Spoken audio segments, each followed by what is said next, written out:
Доброе утро всем, кто настроился на канал «Аспекты Башкортостана» в YouTube. Доброе утро всем, кто нас слышит и видит. В Уфе 9 часов утра. Сегодня среда, 7 февраля. В эфире программа «Аспекты Республики». У микрофона Разиф Абдуллин. Сегодня мы напомним о прошедшего вторника в Башкирии, обсудим их немного, проведем голосование на нашем канале, а также послушаем фрагмент программы «Аспекты мнений» с участием юриста Ильнура Суюндукова, адвоката Фаиля Алсынова, напомню, он внесен в список экстремистов и террористов, и посмотрим фрагмент встречи главы Башкортостана Ради Хабирова с представителями башкирской общественности. Напомню, трансляция программы идет в прямом эфире в YouTube на канале «Аспекты Башкортостан». Прошу вас здесь оставлять свои вопросы и комментарии.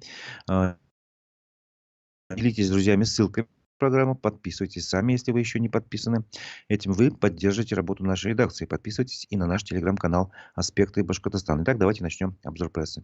В Башкортостане простились еще с 5 военнослужащими, погибшими в Украине. Церемонии прощания состоялись 5 февраля. В Салавате простились с рядовым Денисом Кунакужиным. В Стерлитамаке проводили в последний путь младшего лейтенанта Александра Широбокова и сержанта Павла Иванова. В Якинском районе простились со старшиной контрактной службы Фаилом Шарафуддиновым. В селе Шаймуратова Крымоскалинского района простились с рядовым Артемом Вавиловым. Общее число погибших в ходе специальной военной операции военнослужащих из Башкирии на сегодняшний день составило 1407. Это еще не полные данные. Мы основываемся на открытых источниках. Но гибнут люди не только в ходе специальной военной операции, гибнут люди и в Башкирии, в Башкортостане. В Башкортостане вчера проводили в последний Рифата Даутова.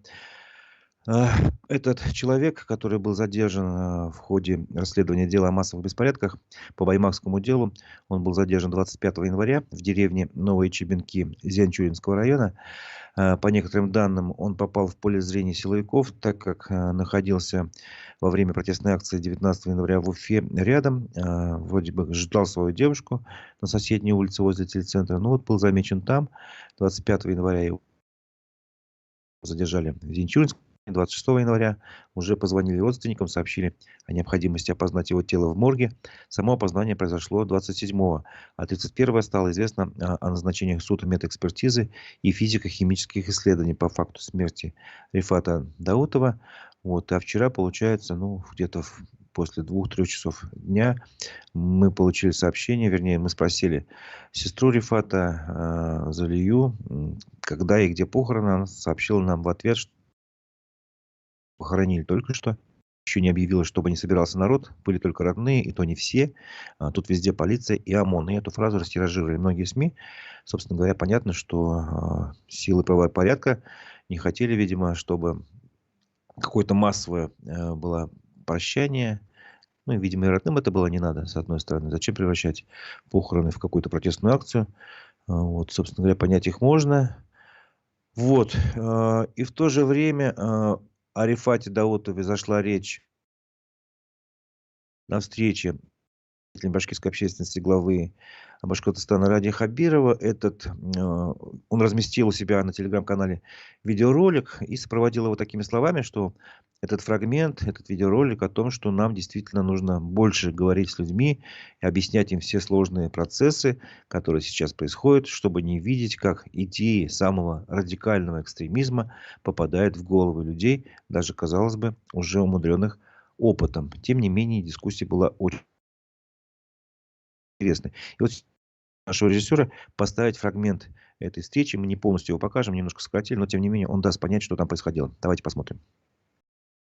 Во время встречи с представителями башкирской общественности случился инцидент, автором которого выступил известный танцор Риф Габитов. Он неожиданно для всех предложил почтить вставанием память одного из участников массовых беспорядков в Баймаке, который впоследствии умер, находясь под арестом.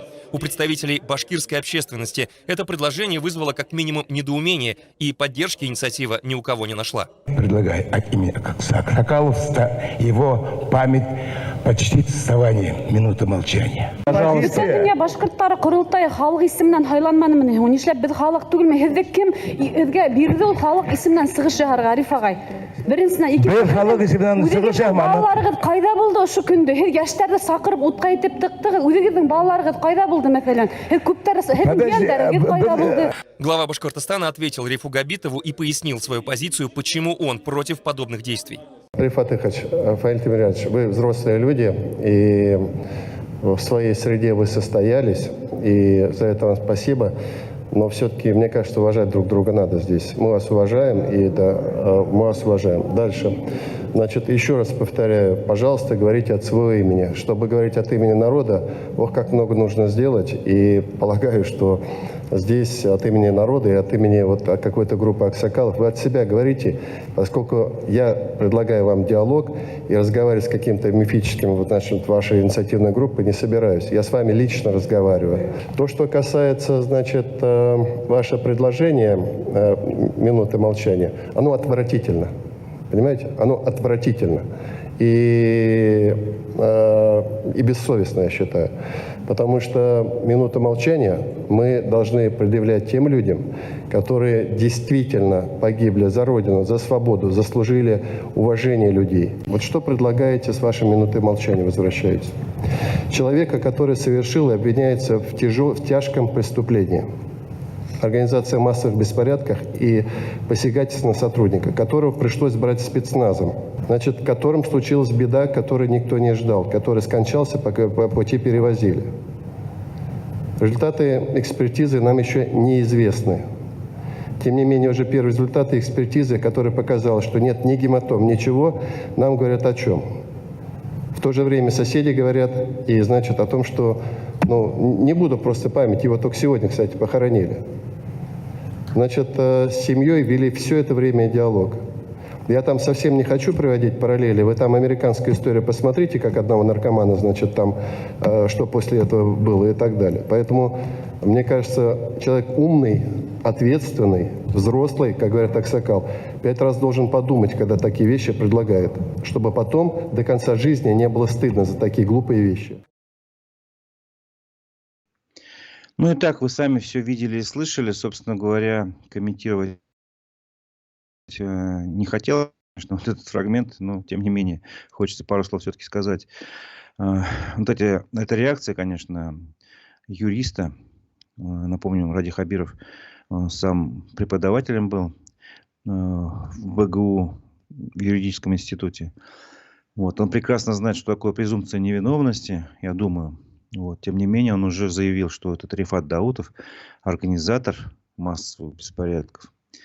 Что вот, собственно говоря, заранее он об этом говорил. Хотя, как это можно делать, я не понимаю. Мы не знаем ни доказательств никаких. Мы не знаем, собственно говоря, ничего не знаем. Знаем только, что человека задержали, и он потом умер. Вот все, что пока известно, все факты. Насчет того, что нет гематом или они есть, мы опять же результатов экспертизы не видели, не знаем. Почему тело так долго не выдавали. То есть вот посмотрите, человек уже 26 января был известно, что он погиб. 6 января, сами посчитайте, 10 дней прошло. За это время там можно все что угодно закрасить, я не знаю, все что угодно можно сделать. Ну, это только мое, конечно, дилетантское мнение, но дело же не в этом. Дело в том, что есть презумпция невиновности, человек погиб, и над этим надо задуматься, что происходит. Не над тем, что в голове уважаемого танцора Риф, прошу прощения, сейчас волнуюсь, просто фамилию не скажу, наверное. Вот. Его отчитывает молодая поэтесса Абдуллина, что самое интересное, который заменил в Совете по правам человека Башкортостана Азамата Галина, который позволил себе высказать такое несколько отличное от официального мнения по поводу баймакских событий, в том числе. Вот. Азамата Галина не пригласили на этот круглый стол. И заметьте, на круглом столе вокруг Ради Хабирова сидят только те люди, которые ему ничего против не скажут. Все согласны. А где же не согласны? Был там один Риф Габитов. И все. Ну, может быть, были, но нам не показали остальных мнений. Ведь речь о том, что сейчас задержаны порядка 5 десятков человек, которым уже предъявлены обвинения. 4 из них предъявлены обвинения, в том числе в организации массовых беспорядков. Вот. При этом пресс-секретарь президента Путина Дмитрий Песков заявляет, что в Башкирии массовых беспорядков не было. Были отдельные проявления. Вот. А все, с кем мы беседуем, эксперты говорят, вообще-то это были люди, которые пришли как вольные слушатели, как наблюдатели. То есть у каждого человека есть право присутствовать на судебном процессе. Даже если вы его закрыли, тем не менее, они стояли, ждали, чтобы был оглашен приговор. Могли бы включить динамики на всю улицу, чтобы услышали, что все-таки Фаиля Алсынова, которого внесли в список экстремистов и террористов заранее до решения суда, вот, что ему судья присудил 4 года колонии. Какой здесь экстремизм? Люди послушать, что скажет судья. Пришли поддержать человека, которого они уважают.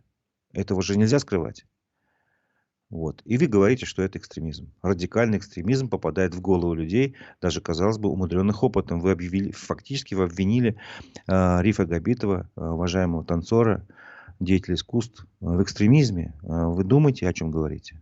И Лариса Абдуллина тоже. Думайте, о чем вы говорите. Вы говорите, где же вы были? Дети тоже там присутствовали. А почему нет? Может быть, и присутствовали. У них такая гражданская позиция была. Возможно. Но я не знаю, присутствовали или нет, неважно. Тысячи людей пришли к зданию суда, чтобы высказать свою позицию, выразить свою позицию, послушать, поддержать. Они имели право. Вы их не пустили. Физически могли не допустить. Понятно. Но могли включить динамик хотя бы. Пусть судья бы вышел, сказал, я осудил товарища такого-то на столько-то лет. Что? Страшно? С людьми-то общаться? Хорошо. В общем, вот такой, к сожалению, мой спич эмоциональный. Извините, если слишком эмоционально. Но тем не менее. Продолжим о новостях прошедшего вторника. Список фигурантов баймакского дела пополнился еще на 2 человека. В этом сообщила наша редакция со ссылкой на решение суда. По крайней мере, Октябрьский районный суд вынес постановление о заключении под стражу Хисамиддинова Юнира Фасхетдиновича. Его забрали из Абзелилова еще 3 февраля. А решение суд вынес 5-го под стражу и тоже ему обвинение в участии в массовых беспорядках. Также родственники сообщили, что Исламгулова Юнира Сагитовича сначала задержали 24 января, дали ему 10 суток административного ареста, а потом 5 февраля задержали повторно. И родственникам позвонили, порекомендовали нанять адвоката, поскольку должен состояться суд в Уфе. Родственники объявили сбор на адвоката, который запросил аж 400 тысяч рублей. Цены, конечно, на вот эти услуги сейчас зашкаливают. К этому сообщению в Telegram поиск инфо по задержанным после Баймака пользователи спрашивают, почему так дорого. Ну, собственно говоря, им поясняют, что сейчас по политическим статьям стоимость юридических услуг выше, чем по уголовным. По убийствам, например, ценник 100-250 тысяч, по политическим 250-500 тысяч услуги адвоката. А в 2020 году по политике был ценник от 300 тысяч, так поясняют в группе. Ну, добавим, что по данным аспектов число задержанных по баймакскому делу уголовно достигло 53. В это число мы не включили Рифата Даутова, похороны которого прошли вчера, в тот день, как раз когда вот уважаемый Риф Габитов просил почтить минуты молчания его смерть. Ну вот, посчитали, раз он уже заранее его объявили экстремистом, террористом там и организатором массовых беспорядков, он этого, мол, не стоит. Такова позиция главы Башкортостана. Но, тем не менее, кстати, хочу сказать, что через 2 часа с гостем программы «Аспекты мнения» будет организатор вот этой телеграм-группы, телеграм-канале «Поиск инфо по задержанным после Баймака» Ильгиз Байгускаров, брат Ильяса Байгускарова, которого задержали, и которого тоже обвиняют, кстати, в участии и в организации, если не ошибаюсь, в массовых беспорядках. Мы поговорим вот о баймакском деле. В 11 часов это будет. Продолжим тему баймакских событий. Вчера неожиданно высказалась одна из тех, кого задерживали, жительница Октябрьского Софиулина. Так, она написала, вернее, ее обращение появилось в социальных сетях. Мы с ней связались, показали ей текст, спросили, это ваш текст, можно его опубликовать? Вот, она дала согласие, признала аутентичность этого текста. В общем-то, она признает, что она жертва баймакских событий. В общем-то, она раньше возглавляла общество башкирских женщин Акинай в Октябрьском. Ну, преподаватель башкирского языка Зульфия Сафиуллина. Ее в свое время задерживали. И вот она рассказывает про часть немножко. «За мной пришли», — рассказала она, взломали дверь в квартире дочери, провели обыск. Очень негативное отношение было к башкирской книге, а их у меня было много, так как я учитель башкирского языка. Забрали учебные материалы, а именно фотографии выдающихся личностей целого народа. Провели беседу, опрос в Следственном комитете, в отделе полиции составили протокол, на следующий день вынесли постановление и наказали в виде штрафа. У них был только один вопрос, отмечает женщина. Говорит, кто организовал, призывал? Мой ответ был: зов моего сердца. И это так. У меня есть свое йорехезе, свое мнение. Ну, переведу. Это как бы йорехезе, это сердце, слово от сердца получается, так вот, от души. Искреннее свое мнение. Вот. Я не хочу находиться там, продолжает Зульфия Сафиуллина, где мне рот затыкают. Я знаю, там нет роста, я там несчастлива. По словам Сафиуллина, она трижды ездила в Баймак, чтобы своим присутствием поддержать Фаиля Алсынова. И она объяснила, почему. Потому что когда она преподавала башкирский язык и поднимала проблемы языка у себя в городе Октябрьске, именно Фаиль и его команда ее поддержали в те трудные годы. Именно они ее окрыляли, дали силу и веру. И она обратилась, ну, скажем так, наверное, пока в воздух, потому что мы видим, как относятся к этому делу в руководстве республики. Ну, может быть, к силовым структурам. Пожалуйста, не судите тех, кто был в Баймаке. Они все жертвы, обращается Зульфия Сафиуллина. Среди команды ФАИ нужно искать экстремистов, террористов и так далее. Сегодня им нужно сказать спасибо от души, возможно, извиниться. Мне очень жаль, что не смогла защитить свой народ в лице Фаиля. Я не теряю надежды. Сегодня нам всем нужно объединиться. Это наша сила. Объединившись, мы сможем спасти наше будущее. Ну, собственно говоря, вот эти вот слова, я думаю, многие поддержат. По крайней мере, судя по комментариям, после того, как мы опубликовали вот эти слова, тех, кто прочитал, пользователи соцсетей, они ее поддержат. Сейчас хочу немножко прерваться от обзора прессы, и поскольку тема баймакское дело. Вчера у нас в гостях в программе «Аспекты мнений» был адвокат Фаиля Алсынова. Напомню еще раз, что он внесен в список экстремистов-террористов. Итак, адвокат Фаиля Алсынова Ильнур Суюндуков в программе «Аспекты мнений» рассказал нам о тех нарушениях закона, которые он сам заметил в ходе процесса над Фаилем Алсыновым. Давайте послушаем этот фрагмент. Заключение эксперта было выполнено уже штатным сотрудником МВД по Республике Башкортостан.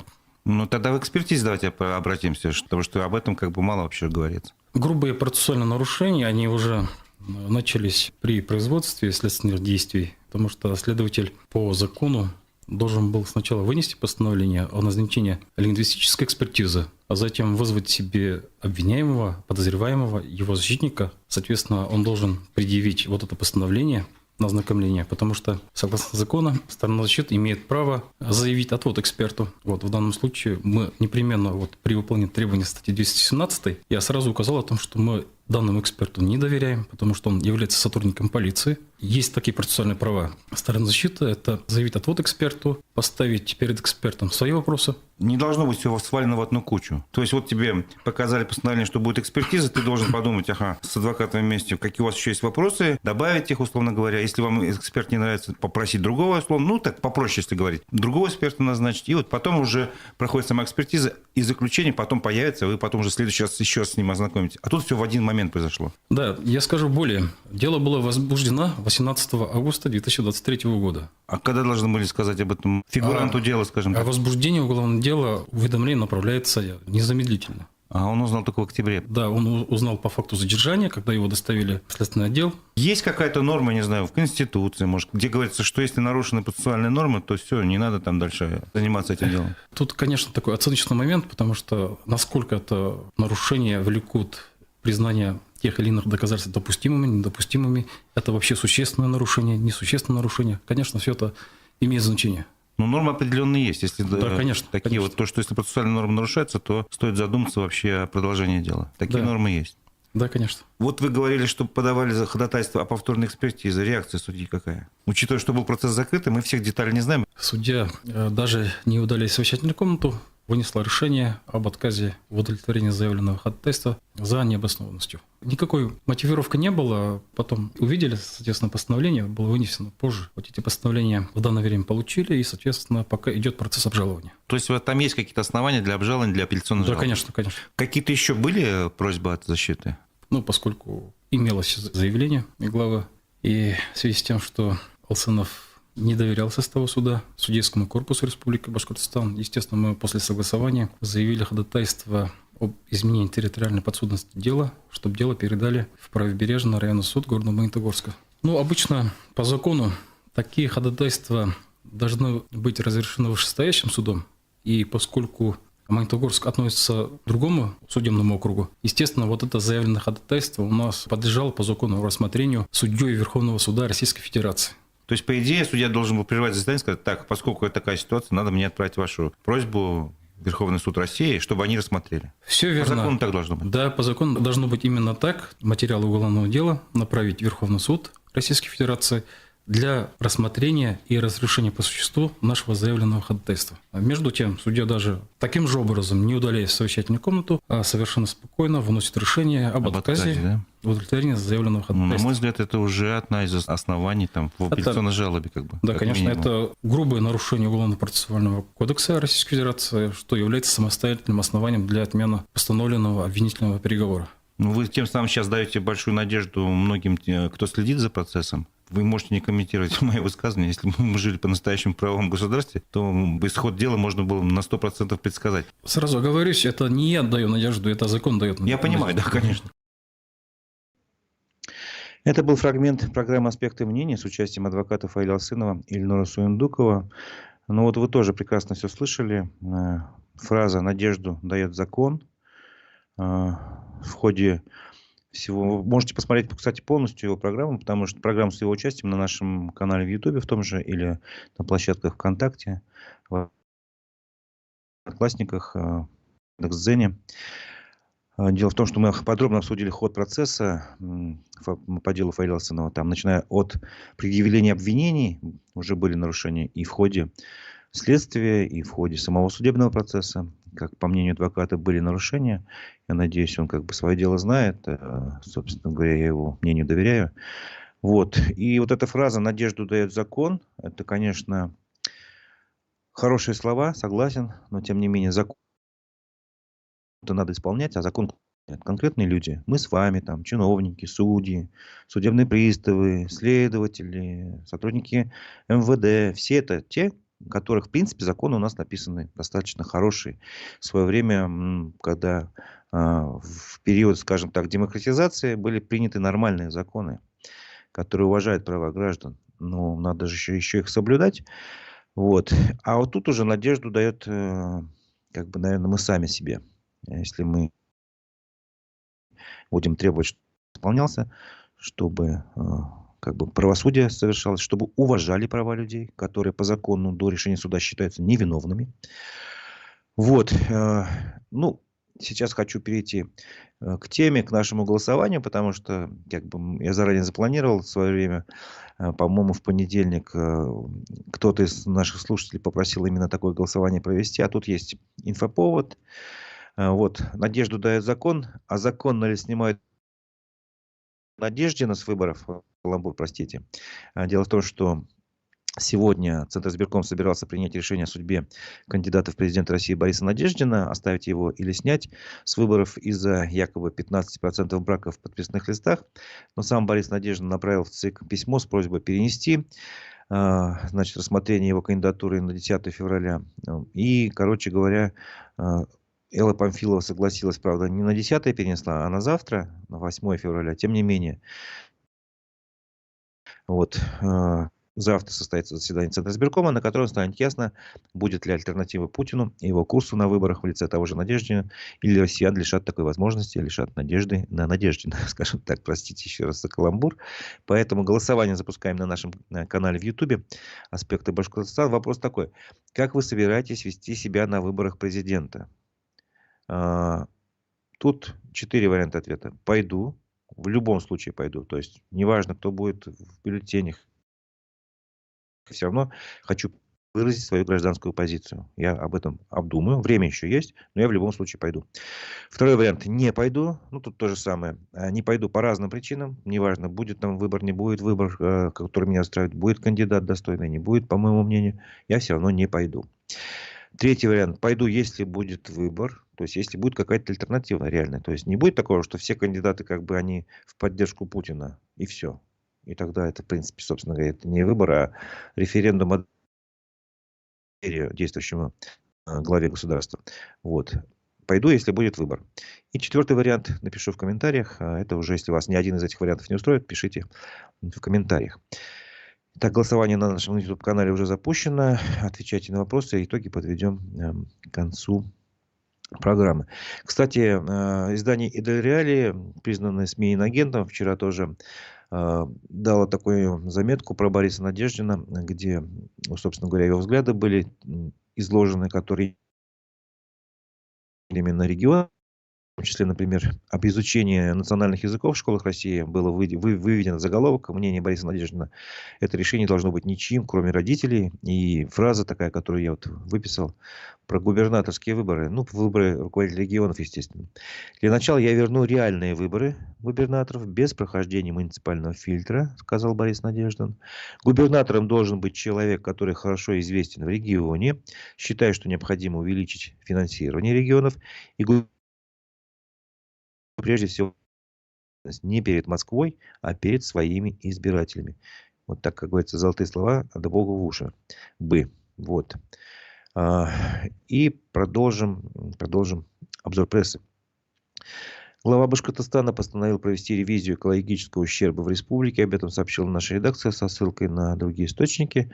Ради Хабиров подписал закон о поправках в экологический кодекс, согласно которым в республике проведут ревизию накопленного за десятилетия экологического ущерба, чтобы регламентировать процесс ликвидации. По данным главы Союза экологов Башкирии Александра Веселова, в прошлом году число выявленных в России случаев экстремально высокого загрязнения рек, озер и других пресноводных объектов выросло на 62% аж по сравнению с предыдущим годом.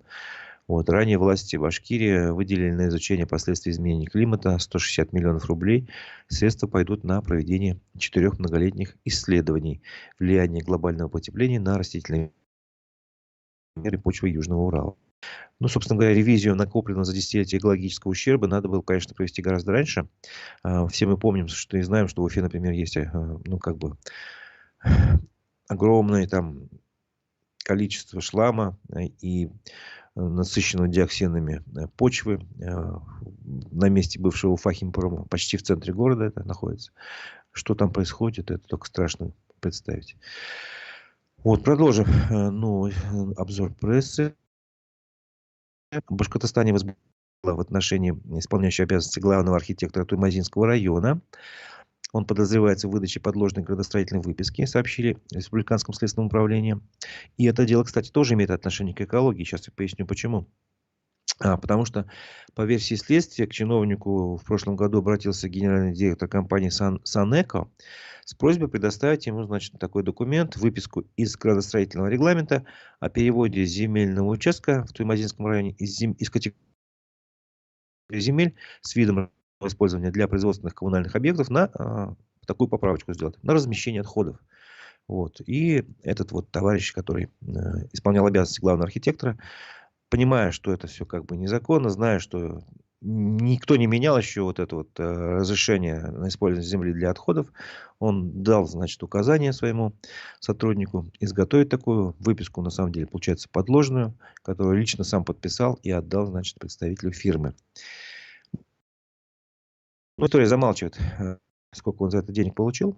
По крайней мере, мы не знаем. Может быть, он сделал это по доброй воле, чисто из добрых пожеланий, скажем, условно, да, без денег. В общем, в результате компания получила положительное санитарно-эпидемиологическое заключение, после чего начала складировать отходы на земельном участке, и тем самым были нарушены права местных жителей на санитарно-эпидемиологическое благополучие, считает следствие. Сейчас прошел обыск, в общем-то, ведется следствие таким образом. Ну, тоже про экологию. Тем временем, сегодня в Уфе будет такое, видимо, значимое событие. Ну, не видимо, да, значимое событие. Тут уж я поправлю сам себя. Памятник Муртазе Рахимову запланировали сегодня открыть. Об этом сообщила телеграм-канал «Однажды в Башкирии» Уфа. Вот. И, собственно говоря, сегодня исполняется 90 лет. Исполнилось бы 90 лет Муртазе Губайдуловичу Рахимову, если бы он был жив. Вот. И сегодня в полдень приглашены сотни гостей, бывшие коллеги Муртазы Губайдуловича по работе по заводу, по работе в администрации президента. Руководители регионов должны вроде как приехать, крупных предприятий, заводчане. Сам автор памятника, это Салават Щербаков, он высказался, что это памятник человеку, который сыграл важную, большую роль в истории Башкортостана и в истории России. Человек близкий к людям, делавший гигантского масштаба дела в плане промышленности и сельского хозяйства. Памятник будет не официозным, казенным, а народно-человеческий, сказал скульптор. Ну, собственно говоря, тем, кто заходит после 12, когда вся эта церемония пройдет, люди рассосутся, можно будет прийти во второй половине дня, посмотреть. Это он находится между Домом правительства и зданием Государственного собрания в парке имени Ленина. Так, адрес, по крайней мере, обозначен в заметке. Посмотрите. Вот, вспомните Муртазу Губайдуловича. Что мне было интересно, в свое время я как-то шел как раз в том районе, по улице Ленина, и вижу, навстречу идет Муртаза Рахимов, куда-то по делам, просто гуляет в выходные дни. Это мне было очень интересно. Ну что ж, продолжим новости.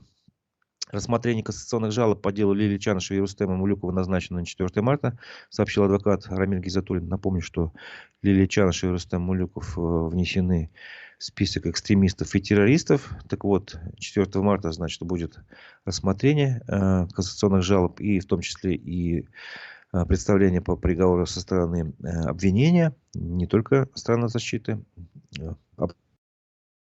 обратилась в суд. И Рамиль Гизатуллин напомнил, что защита Чанышевой заявляет о невиновности, а государственный обвинитель, наоборот, считает приговор слишком мягким и просит ужесточить наказание до 10 лет лишения свободы. А ранее суд назначил ей, напомню, 7,5 лет лишения свободы. Очень символично, что вчера это решение было вынесено о дате, потому что вчера как раз у Лилии Чанышевой был день рождения, отметил юрист.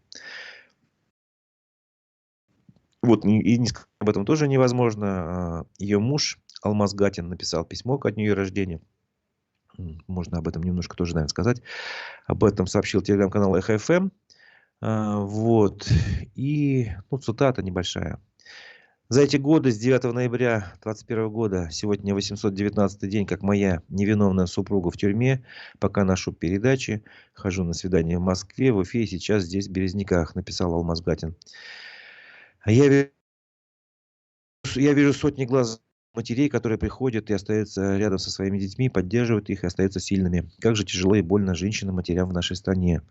Этот год объявлен годом семьи, пишет Гатин, Алмаз, муж Лилии Чанышевой. Чего хочу? Чтобы люди победили в самих себе ненависть и злобу.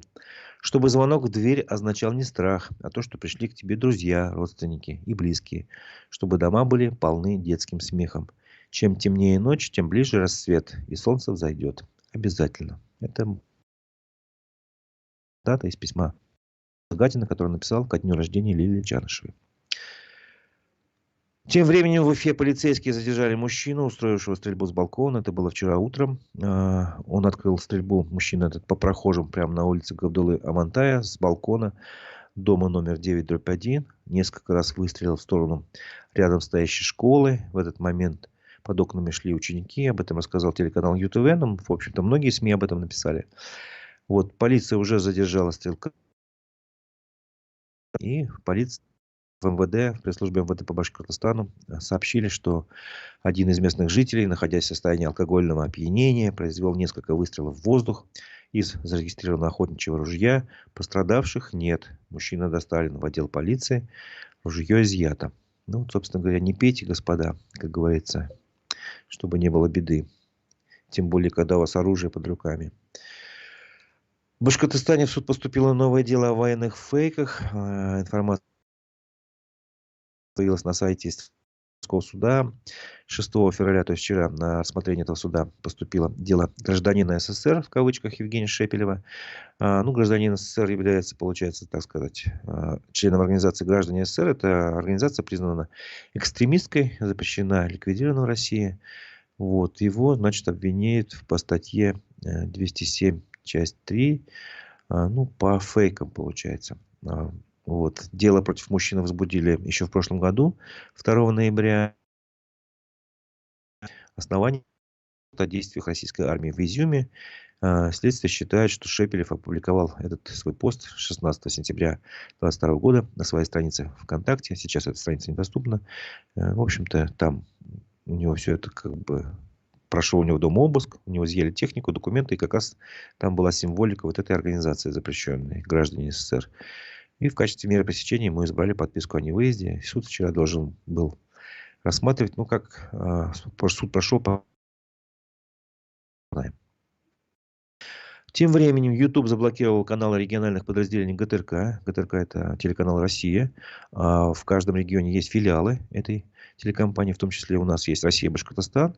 И YouTube-канал этой телекомпании ГТРК «Башкортостан» был тоже заблокирован. Вот. Всего под блокировку попали более 40 каналов ГТРК, ну, в том числе башкортостанская тоже назову, ну и татарская тоже была блокирована. Ну, много всего, более 40 каналов, всех перечислять, наверное, не будем. Интересный факт, что подобная блокировка уже была по отношению государственной телерадиокомпании в Башкортостан. 16 апреля она была, 2022 года была. Вот тогда этот канал стал недоступен. Они создали новый канал, назвали, если не ошибаюсь, Башкортостан-24. Вот, и его тоже заблокировали, получается, вчера. Напомню, что на нашем канале в YouTube тем временем идет голосование. Я прошу вас ответить на вопрос, как вы собираетесь вести себя в день выборов президента Башкортостана. И, собственно говоря, в общем-то, голосуйте. Там несколько вариантов ответов. Выбирайте тот, который вам подходит. Можете комментировать. Пойду на голосование в последний день воскресенья за 15 минут до закрытия. Вот один из комментариев, как можно себя вести во время выборов. Боре Надеждин, людям хватило Борю Ельцина, Борю Березовского. Ну, это тоже ваше мнение интересное. Как будто бы имя влияет на характер и содержание конкретного политика. Вот. А Борис Немцов вы не хотите вспомнить, товарищ, кто написал такой комментарий? Нужно идти в последний день голосования, голосовать за альтернативного кандидата с самым высоким рейтингом. То же самое, как бы, еще одно мнение. Вновь прибывшим в чат читать, я не знаю, что там выше читать. Девиз на предстоящий год «Молчи в тряпочку». Ну, видимо, да. Это вот, может быть, это, я не знаю.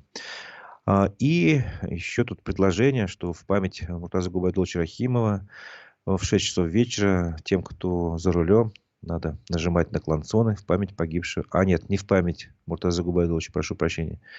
В память погибшего сына башкирского народа, видимо, речь идет о Рифате Даутове. Вот, собственно говоря, об этом идет речь. Ну что ж, голосуйте. Скоро мы подведем итоги голосования, а тем временем продолжим обзор прессы. О чем же вчера СМИ сообщали. Вот достаточно поздно вечером Ратмир Мавлиев в своем телеграм-канале написал, что он в течение 3 часов с главами администрации районов проверял уборку снега. Много писать не буду, сказал все главам, отметил мэр Уфы. Ну, такие, скажем так, основные как бы мысли свои, посылы он все-таки написал. Что же именно? В рамках муниципального контроля управляющим организациям за 3 дня выдано более 350 предписаний на устранение нарушений. Сегодня на улицах работает более 300 единиц техники, сказал Ратмир Мавлиев. Написал, по крайней мере, то есть. И дал поручение коммунальным службам усилить работу и активно привлекать дополнительные ресурсы, работать с застройщиками и предприятиями города. Каждый из глав муниципальных районов, вернее, из глав районов, их заместители, руководители бюджетного муниципального учреждения по благоустройству районов несут личную ответственность за состояние закрепленных территорий. Всем задачи доведены. Ну, вот это вот очень был пост такой популярный. Я даже хочу его прямо сейчас открыть, если мне получится это сделать быстро. Там, когда я смотрел, было очень много комментариев. Да, вот сейчас смотрю, 361 комментарий набрал этот пост. И если эти комментарии открыть, можно там утонуть в этих фотографиях, где, ну, фотографии такие красноречивые. Например, уважаемый Ратмир Рафилович, Блюхера 30, сегодня 3 машины застряли на санках. Трактора мимо проезжают, делают срез, потом во двор не заехать. То есть они делают еще хуже, получается. Стесняюсь спросить, когда почистить проезд гимназии номер 158 на Исмагила, как детям ходить по этой каше? Есть, конечно, положительные. Четко на адмирала Макарова убрано. То есть вот, ну, 361 комментарий, таких, наверное, я думаю, у него популярных постов нет, но с фотографии просто говорящие. Посмотрите их, ради интереса полистайте. Ну, это как бы не надо говорить, надо просто посмотреть. Что, собственно говоря, трактора, конечно, заезжают, но они делают еще хуже. Это, конечно, это самый, наверное, пиковый комментарий, я думаю. Тем временем в Государственном комитете по жилищному строительному надзору уточнили слова мэра Ратмира Мавлиева об уборке снега. Уборка придомовой территории и вывоз снега не являются обязательными для управляющих компаний, сообщает Уфа-Сити Ньюс со ссылкой как раз на представителя этого ведомства, на пресс-секретаря Людмилу Чернышову, которая как раз все пояснила, как сказать, как есть. Механизированная уборка придомовой территории и вывоз снега не входит в минимальный перечень, утвержденный постановлением правительства, там даты и как бы цифры этого документа, следовательно, не являются обязательными текущими неотложными работами, рассказала журналистам как раз пресс-секретарь Госкомжилстройнадзора. Данные работы являются дополнительными и выполняются в случае, если предусмотрены перечнем услуг и работ по содержанию общего имущества многоквартирного дома. Иными словами, эта услуга должна быть прописана в управлении, и решение должно быть принято на общем собрании собственников. Что касается вывоза снега, куда вывозить, управляющая компания может заключить договор со снегоплавильным пунктом, например, города Уфы, и тогда это будет менее затратно для жителей и быстрее по времени. Вот. Ну, тут очень такая тема, которую, в принципе, надо четко понимать. Когда Ратмир Мавлиев говорит, что зона ответственности управляющей компании – это как раз дворы, там нужно, значит, следить за порядком, убирать, надо обеспечивать проезд транспорта экстренных служб, поэтому давайте ответственно относитесь к своей работе, к своим жителям. Он немножко лукавит, потому что на самом-то деле по закону нет оснований возлагать ответственность по уборке от снега дворов и тротуаров на управляющие компании, поскольку эта земля не передана городом в собственность жильцов от этих как раз многоквартирных домов, и они, в принципе, не обязаны платить за эту уборку. Если бы это была собственность, как раз прилежащая территория была собственностью оформлена, тогда да, конечно, обязаны платить и дополнительные деньги, все включаете и требуйте с компании, чтобы она убиралась. Так вот, бывший управляющий УЖХ Уфы Борис Герасимов подтверждает эти слова. Он сказал, сейчас происходит так, что по публичной кадастровой карте придомовые территории и тротуары принадлежат городу, а их уборку пытаются взвалить на управляющие компании, чтобы они делали это на деньги собственников жилья. Но это незаконно и неэффективно, а управляющие компании и так дышат на ладан. Ну, сами знаете, у них финансовое состояние сейчас у многих компаний крупных сложное, многие банкроты. Так что говорить о том, что давайте работать ответственнее управляющей компании, это перекладывать с больной головы на здоровую, как бы называется, или наоборот, со здоровой головы на больную. То есть это перекладывание ответственности, и это к решению проблемы не приведет. Так что городские власти, возьмите себя в руки, соберитесь, примите волевое решение, что надо тратить деньги на уборку тротуаров, чтобы люди ходили пешком по снегу нормально, а не так вот, как, знаете, в пустыне, чтобы они преодолевали трудности. Подумайте, как решить проблему. Это чисто техническая проблема. Понятно, и финансовая тоже, но на то вы и власти, чтобы решать эти проблемы. Продолжим. В Уфе решили отреставрировать дом-музей Сергея Тимофеевича Аксакова. Решение приняли вчера на заседании регионального отделения Русского географического общества. Об этом сообщил Ради Хабиров. Он сказал, что поручение Министерства культуры он уже дал. К этому вопросу нужно подойти с умом. Важно сохранить атмосферу. Вот. Собственно говоря, будет отремонтирован дом-музей Сергея Тимофеевича Аксакова. Такая позитивная новость. Еще одна хорошая новость спортивная. Салават Юлаев в матче регулярного чемпионата КХЛ дома обыграл ЦСКА со счетом 2-0. Вот. Хорошая новость. Об этом сообщили в клубе, но многие СМИ об этом тоже сообщали. Теперь предлагаю подвести итоги голосования, поскольку мы приближаемся к окончанию программы. Посмотрим, может быть, вы в комментариях написали какие-то дополнительные варианты ввести в день голосования. Голосуй, не голосуй, получишь непонятно что, но не знаю. Ильгиз, все верно, идем и голосуем показательно против действующей власти. Такие варианты ответов. А сам опрос завершен. Вопрос звучал так. Как собираетесь вести себя на выборах президента России? Большинство нашей аудитории решило, что пойдет 44%, не пойдет 24%. 24% выбрали вариант «пойду, если будет выбор». И свой в комментариях, ребята написали 5% голосов, получил такой ответ. Надо голосовать там и действовать, где запретили Навального. Навальный, напомню, внесен в список экстремистов-террористов. Не совсем понятно, что именно предлагает товарищ Руслан Курманаев. Я думаю, мы еще об этих темах, как себя вести во время выборов, поговорим с экспертами, может быть, с представителями партии, активистами. Сейчас я хочу познакомить вас с информационной повесткой российской и мировой. Я изучаю вам вечерний выпуск нового телеграм-канала, выпуск «Эхо новости», прошу прощения. Итак, YouTube заблокировал более 40 региональных каналов. ГТРК сообщило издание Russia Today. Американский видеохостинг никак не комментировал случившееся. Сотрудники телерадиокомпании в комментарии Интерфаксу связали случившееся с политической позицией YouTube. Украинский спецназ отчитался об уничтожении в Крыму антенны, которая помогала наводить на цели дроны «Камикадзе».